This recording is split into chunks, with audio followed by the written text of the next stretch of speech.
Halo semuanya, kali ini kita akan membahas tuntas salah satu nama yang paling menarik di dunia sepak bola saat ini. Yap, kita akan ngomongin soal Julian Alvarez. Penyerang asal Argentina ini, ya bisa dibilang diam-diam tapi pasti, lagi mengambil alih panggung sepak bola dunia. Dan ini bukan omong kosong loh, saat ini dia duduk manis di peringkat 8 dalam perebutan Ballon d'Or. Itu kan penghargaan individu paling prestisius di sepak bola.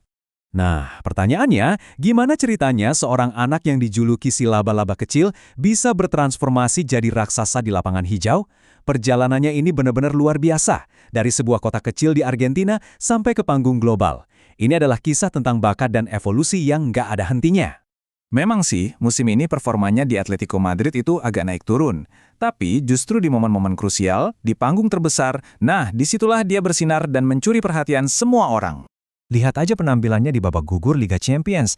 5 gol dalam 5 laga Eropa, tendangan bebas yang keren banget pas lawan Barcelona di perempat final, sampai berhasil bawa Atletico ke semifinal.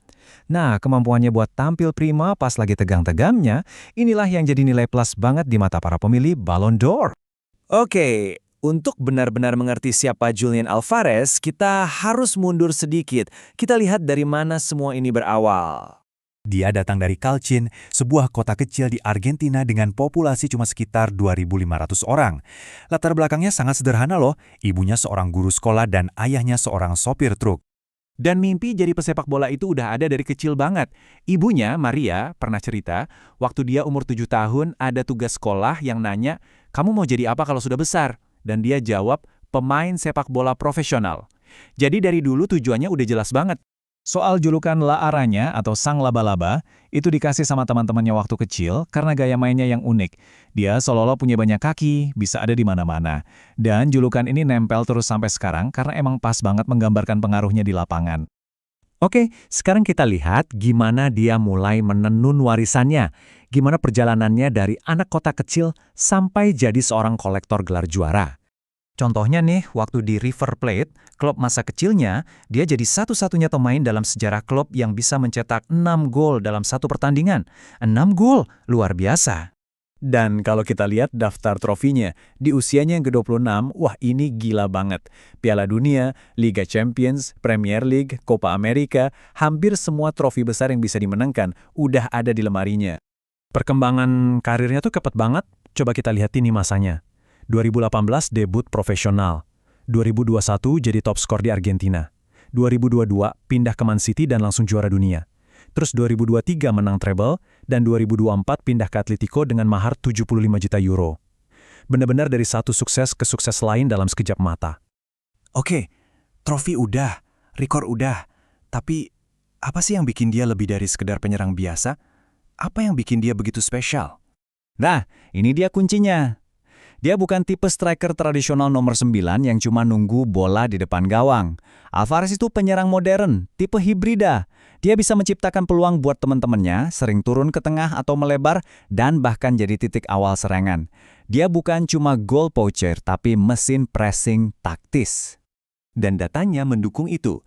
Kalau kita bandingkan dengan penyerang lain di Premier League, aksi penciptaan peluang dan jumlah operannya itu ada di persentil ke-99.